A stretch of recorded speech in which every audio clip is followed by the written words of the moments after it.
ìmáàmù àfẹ́rẹ́ o ẹ bá wa wò wọ́n aṣọ graduation ni wọ́n wọ̀ yìí àmọ́ nísàlẹ̀ ẹ̀ńtọ́ lásọ ti gbà lọ́wọ́ wọn ẹ dákun ṣé wọ́n pè yín pé kẹ́ ẹ wá dá sí i pé wọ́n pè yín ẹnìkan graduate wọ́n wá pè yín lẹ́yìn náà wá wọ̀ sọ nígbà pé yín lẹ́ ń graduate ẹ dákun ẹ lè fẹ́ graduate sí ṣé His Excellency Àmọ̀tẹ́kùn Oòduà His Excellency Vigilante His Excellency chief mama Ògbómọ̀ṣọ́ àbẹ̀wò lè fẹ́ graduate for this ọlọ́mọ ṣàánú wa o ẹ̀yin lẹ́wọ́ padà wà ń hòhò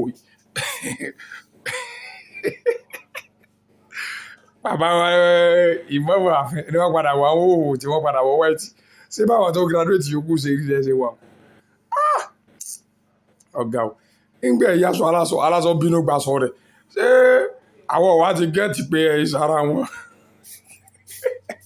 ṣé wọ́n pàṣọ lọ́rọ̀ ẹ̀ tó graduate gbogbo àwọn yòókù lọ́wọ́ sọ ẹ̀yìn nìkan lè dáyàtọ̀ á ti mọ̀ pé wọ́n ràn yín mọ́ ni ṣé His Excellency Commissioner of Police His Excellency àgbẹ̀ His Excellency bàbá wa kínníkan His Excellency ìyá wa kínníkan His Excellency chief mọ́mọ́ fún wọn sọ̀rọ̀ His Excellency wàhálà ẹ̀ ní kúrì. ẹ̀yin wo fídíò ẹ fẹ́ like ẹ fẹ́ comment ẹ fẹ́ share ẹ fẹ́ subscribe báwo lè ṣe ń ṣe báyìí. ẹ nà kó já nà ẹ jọ nà. What is there for you to just like comment and share this video. Please. Like now like. Help us like share and comment. God bless you ẹ jọ ẹ káyì. àǹtí èkó náà gbé wá sí bó tún yìí ó lágbára àwọn ènìyàn kàn ń wó ìlàtẹ̀ kan.